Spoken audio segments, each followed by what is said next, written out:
बिहार कैमूर से विकास शर्मा पत्रकार की रिपोर्ट। प्रत्याशियों ने किया खूब जमकर प्रचार प्रसार। बिहार के चैनपुर प्रखंड में कल चुनाव होने को है। हालांकि सभी प्रत्याशियों ने खूब जमकर प्रचार प्रसार कर रहे हैं। अब आपको बता दो कि प्रत्याशियों की तरफ से मतदाताओं के लिए कोई भी कसर छोड़ना नहीं चाहते हैं। ऐसे में मुखिया सहित कई अन्य पद के लिए चुनाव होने को है, वही प्रशासन मुस्तैद नजर आए। ऐसे में बताओ कि लोगों के बीच मोटरसाइकिल प्रत्याशी के साथ साथ चल रहे थे। उन लोगों ने खूब जमकर प्रत्याशियों का समर्थन किया। ऐसे में देखना यह होगा कि ईवीएम मशीन पर जिसके सर पर ताज, चैनपुर प्रखंड में मुखिया सहित कई अन्य पदों पर गाँव के लोग किसकी सर पर ताज बांधते हैं।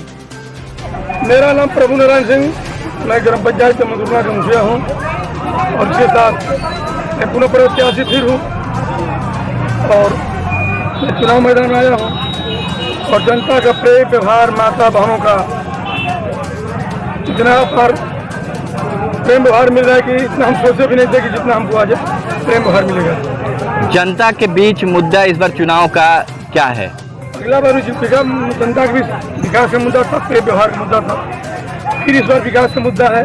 विकास तो हमने भरपूर किया है, इसमें कोई कोर कपट नहीं है, लेकिन फिर भी विकास हो चुका है। जो भी बाकी रह गया है उस बार इस बार पूरा करा दूंगा। जनता का आशीर्वाद मिला तो पूरा करा दूंगा। देखा जा रहा है कि आपके हुजूम जो है उसमें युवाओं की काफी भागीदारियां हैं, तो युवाओं के लिए क्या सोच रखे हैं? युवाओं के लिए सोचा जो युवाओं का मांग होगा मैं पूरा करूँगा। किस तरह की मांग है शिक्षा को लेकर? जैसे कि कई भर्ती के क्षेत्र में कई लोग युवाएं रोजगार से वंचित रह जाते हैं। सरकार बेरोजगारी को कर दी युवाओं को, लेकिन हम लोग का लड़ाई रह गई युवाओं को रोजगार मिले। आज सारे जो है बेरोजगार हो गए हैं। युवाओं को रोजगार नहीं मिलेगा तो करें क्या? ऐसे में शिक्षा के क्षेत्र में कुछ बात करना चाहेंगे और महिलाओं के लिए? रैली में जितने पुरुष हुजूम बनाए उतने ही माताएं बहने महिला भी हुजूम बनाई है।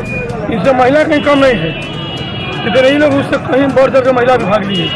महिलाओं को माताओं बहनों का प्रेम है तो भाग ली है।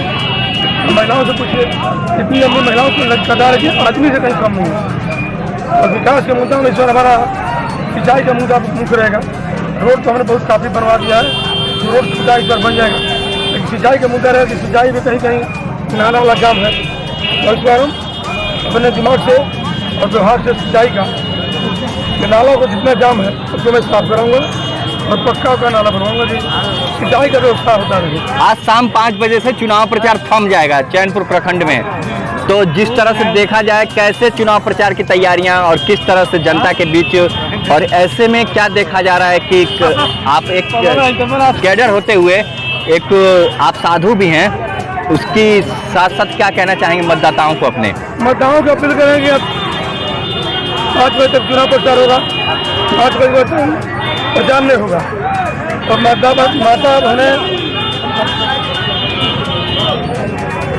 माताएं बहनें अपने अपने घर जाकर 8 तारीख को सुबह 5 बजे लाइन में लगकर और अपना मतदान करेंगे। यहाँ का मतदान 7 बजे से 3 बजे होने वाला है।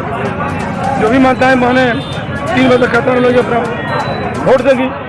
मैं माताओं बहनों से अनुरोध करूँगा कि वो भी लाइन लगाकर परसों की सवेरे एकदम कतार में और बच्चों को देखते हुए अपना पूरा मतदान करें।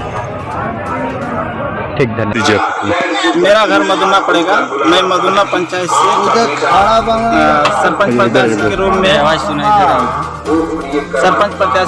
मेरा नाम होरीला सिंह कुशवाहा पड़ता है। कैमूर जिला बिलोंग करता हूँ।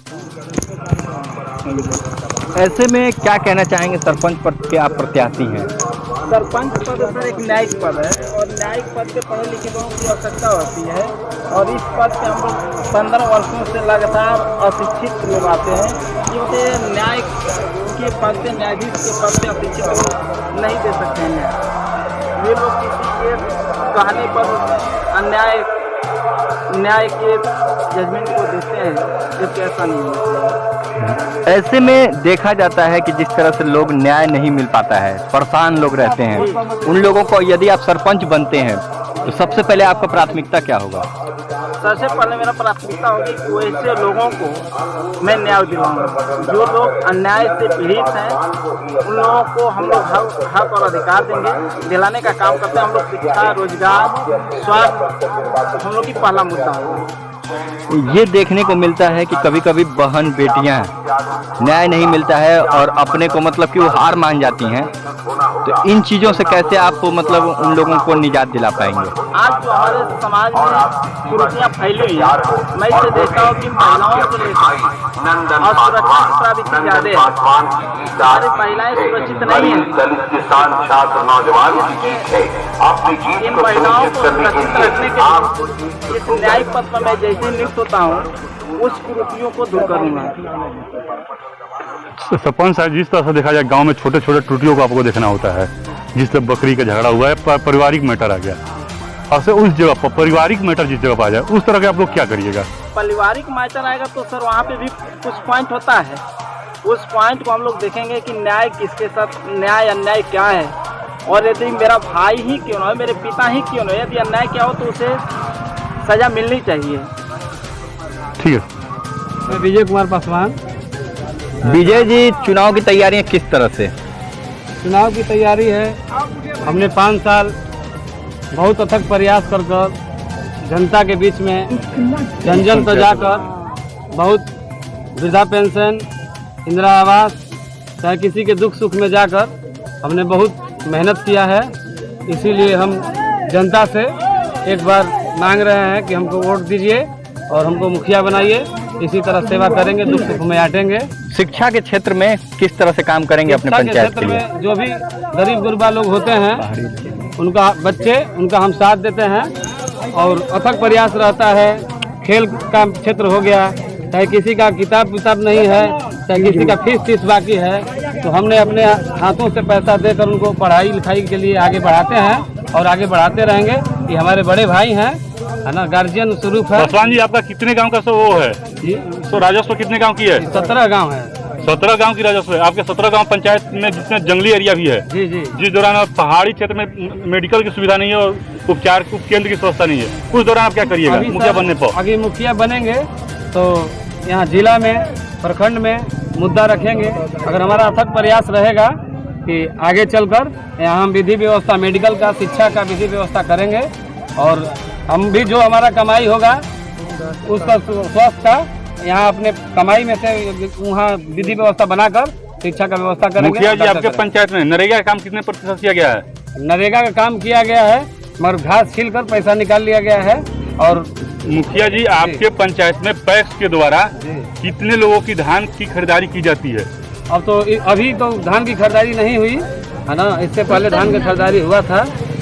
अभी गेहूं का समय था बीच में, तो गेहूं का खरीदारी नहीं हुआ। खाद तो जिसके पास लाइसेंस था वही खाद का लाइसेंस। मुखिया जी, सवाल आपसे है कि आप युवा हैं, नया चेहरा हैं लोगों के बीच, युवाओं के लिए क्या सोच रखे हैं? क्योंकि युवाएं आपका एक हौसला बुलंद करने का काम कर रहे हैं लोग, जी जी। उनके लिए क्या सोच रखे हैं आप? उनके लिए सोच यही ले रहे हैं सर कि हम ये लोग आगे बढ़ें, पढ़े लिखे, शिक्षा का मैदान हुआ, खेल का मैदान हुआ, और जो कोई भी विधि व्यवस्था है, ये लोग आगे बढ़ें। इन लोगों के हम साथ में हर दुख सुख में रहेंगे और कहीं भी कमी बेसी होगा तो इन लोगों के साथ में मैं रहूँगा। ऐसे में महिलाओं के लिए क्या कहना चाहेंगे? क्योंकि महिलाएं भी आपको समर्थन कर रही हैं। महिलाएं समर्थन कर रही है, दुख सुख में आते हैं। किसी को 12 बजे रात का अगर आवश्यकता पड़ जाता है कि नहीं हमारा पेट दर्द कर रहा है, तो विजय पासवान वहाँ पेट दर्द करने का दवाई 12 बजे रात का लिया जाकर करवाने के लिए हम काम करते हैं। मुखिया जी, हमारा देश कृषि प्रधान देश है। इस दौरान अपने पंचायत में किसानों के लिए क्या करिएगा?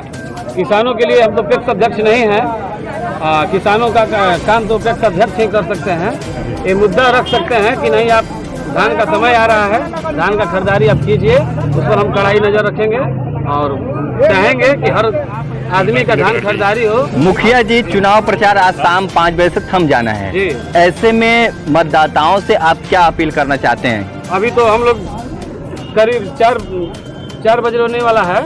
अब हम लोग यहीं से समाप्त कर रहे हैं। अब अपना जनता से अपील कर रहे हैं। जनता से क्या अपील करना चाहते हैं? मैं आपसे ये जनता बात से अपील यही करना चाहते हैं कि 5 साल मेहनत कर रहे हैं, किए हैं, और हमको 5 साल का आप लोग सेवा जो किए हैं उसका आप लोग हमको मंजूरी। आपके बड़े भाई ने आपको समर्थन किया है, उनको किस तरह से आप देखेंगे? उनको किस तरह से आप चलेंगे लेके? ये हमारे गार्जियन हैं, ये हमारे गार्जियन हैं, हमारे साथ में साथ रहेंगे। और गार्जियन तो गार्जियन स्वरूप होते हैं, जो कहेंगे ही, इनके बात को हम उठाव नहीं रखेंगे।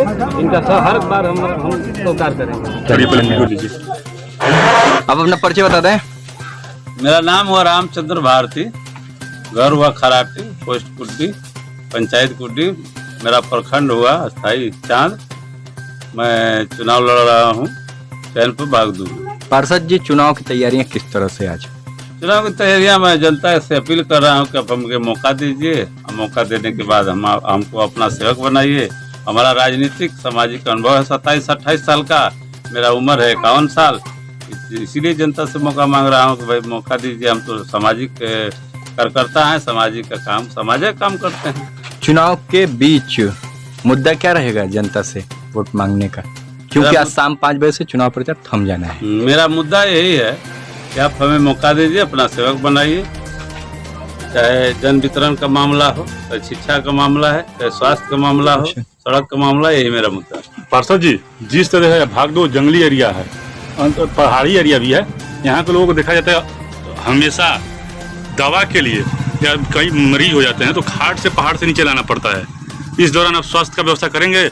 हमको मालूम है, आप मालूम है, पहले भी बोल चुके हैं, आज भी कह रहे हैं कि जहाँ ऐसा जटिल समस्या है, मैं जिला प्रशासन से, शासन प्रशासन से मांग करूंगा तो ऐसे सुदूर इलाके में व्यवस्था किया जाए। और कोशिश करूंगा तो जो जैसे पुराना अभी बखारी देवी एक हॉस्पिटल है, नाम सुने होंगे बखारी देवी, उधर बहुत बड़ा जहिया से अस्पताल बना तो से डॉक्टर नहीं है। इसलिए मैं मांग करूंगा शासन प्रशासन से, सदन में जाने के बाद यहाँ की जनता के आशीर्वाद हुई, मांग करूंगा कि वहाँ का व्यवस्था किया जाए, डॉक्टर को बैठाया जाए। पार्षद जी, जिस तरह से देखा जाए मुखिया के द्वारा यहाँ गली नली और नल जल में भी बहुत त्रुटियां पाया जा रहा है। अभी हम फिलहाल इस गाँव में ही देखते हैं, अब खुद चलकर आ रहे हैं, जिस तरह से लोगों को इतना परेशानियां झेलना, बारिश हो जाए तो लोग पार नहीं कर पाते। इस दौरान आपको क्या बताना है? हम तो 1-2 महीना से देख रहे हैं कि नहीं, परेशानियां बहुत है। नल जल की योजना का जो समस्या है, अगर जनता आशीर्वाद देगी, जनता का सेवक बनेंगे तो निश्चित रूप से हम चाहेंगे कि जनता इसीलिए चुनकर भेजी है, उसका हम जांच कराए। जो दोषी होगा उनको दंड मिलेगा, जो निर्दोष होगा उनको बरी किया जाएगा, लेकिन इसका जांच होगा। मुखिया जी, यहाँ वहाँ तो अभी शिक्षा की बात रही, शिक्षा जिस तरह देखा जाए यहाँ पे बहुत नॉर्मल ढंग से प्राप्त हो रही है बच्चों को। बच्चे भी अब देख रहे हैं किस मालूम है, सुदूर इलाका है, उन लोगों के लिए आप क्या करिएगा? मैं जाऊंगा, जंगली एरिया है जी। मैं शासन प्रशासन से, यहाँ के जिला पदाधिकारी से मांग करूंगा कि विद्यालय ढंग से चले, अब विद्यालय ढंग से चले और शिक्षक ढंग से बैठे। मैं प्रशासन से मांग करूंगा सेवक बनने के बाद। युवाएं रीढ़ की हड्डियां होते हैं, उनके लिए क्या सोच बनाए हैं पार्षदी अपने जैसे ही जिला पार्षद होते हैं? मैं सोचा हूँ कि अगर सेवक हमकी जनता बनाती है इधर दक्षिण भागदू का, तो मैं युवाओं के लिए शिक्षा के जगत में उनके लिए व्यवस्था बनाएंगे और शासन प्रशासन से मांग करेंगे कि रोजगार में आवे। ऐसे में महिलाओं के ऊपर देश के प्रधानमंत्री जी ने काफी जोर दिया है, आत्मनिर्भर की बात होती है, उनके लिए महिलाओं के लिए क्या कहना चाहते हैं? महिलाओं को मैं देखिए, बच्चा और बच्चियां भविष्य है, महिलाओं के लिए भी हम चाहेंगे, शासन प्रशासन से मांग करेंगे शिक्षा में उनको जबरदस्त बढ़ोतरी के लिए कि शिक्षा बेटियों को कराया जाए, बेटा बेटी को बराबर दिया जाए। इसलिए मैं शिक्षा के लिए, पहला मेरा मुद्दा है शिक्षा, दूसरा मेरा मुद्दा है स्वास्थ्य, तीसरा मेरा मुद्दा है सड़क। चलिए, आपका क्षेत्र पहाड़ी क्षेत्र आता है जी, और उन लोगों के लिए क्या सोच रखे हैं, क्योंकि खाट से लोग लेके आते हैं पहाड़ों से नीचे, कोई एम्बुलेंस की भी व्यवस्थाएं नहीं हो पाती हैं, रास्ता का भी नहीं व्यवस्था हो पाता है, उन लोगों के लिए आपने क्या सोचा है? देखिए, रह गई रास्ता की बात, तो रास्ता बहुत कटा हुआ है। गली की स्थिति भी बहुत, हमारे 17 गांव में गली की स्थिति इसलिए खराब है कि पानी का निकासी नहीं है। क्योंकि वहाँ पर रोड तो बन गया, गली तो बन गए, लेकिन पानी निकास कैसे होगा?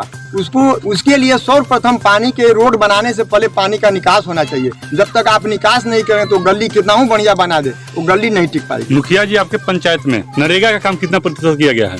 देखिए, अब तो हम अपने मुंह से क्या कहें, नरेगा की पंचायत में हमारे जो वर्क हुआ है तो उसका तो हम प्रशंसा नहीं करना चाहते हैं, लेकिन मैं ये कहना चाहता हूँ कि वो हमारे पूर्व मित्र 2016 जो 2006 में मुखिया बने थे, वो हम ही लोग के योजनाओं पर घास छिलकर आज तक काम कर रहे हैं। अगर जो हम लोग का वर्क हुआ है तो पंचायत का जनता जानती है कि जो भी काम हुआ है 5% 7% शुद्ध और संपूर्ण है।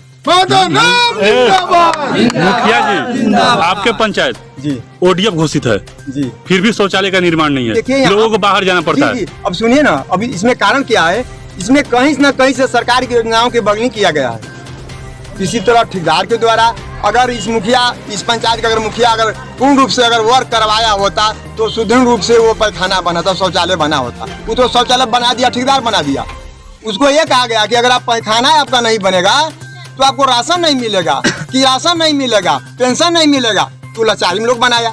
मुखिया जी, जी, आपके पंचायत में जी। पैक्स के द्वारा कितना प्रतिशत धान खरीदा जाता है? 7% धान खा जाता है। जो अगर किसान अगर धान को पैक्स में देना चाहता है तो हमारा पैक्स 7% आपको धान लेता है किसान को। पंचायत में नल जल योजना 7 नीचे की योजना सबसे सर्वप्रथम रखा गया। 100% वो कितना परसेंट आपके धरती पर धरातल पर दिखता है? 100% वो जो नल जल योजनाएं हैं 100% एकदम खराब है, वो उस धरातल पर ही नहीं है। कभी पानी चलता है तो नहीं। कारण क्या है, सरकार का है 3.5 फीट देने के लिए गड्ढा, ठेकेदार तो आया, ठेकेदार आया और ठेकेदार के द्वारा, जबकि वो ठेकेदार नहीं है। ठेकेदार जो होता है ग्राम पंचायत के जो आपको जो सदस्य होते हैं, उसमें वार्ड होते हैं, सचिव होते हैं, वो होते हैं ठेकेदार, लेकिन वह बिचौलिया द्वारा काम कराया गया है, कहीं धरातल पर नहीं है। मुखिया जी, अगर आप जीतते हैं चुनाव तो सर्वप्रथम किस विकास पे योजना लगाएंगे, आप ध्यान देंगे? देखिए, हमारा तो ये सोच है कि अगर हम मुखिया बन जाएं तो पहले यहाँ घूसखोरी को खत्म करेंगे,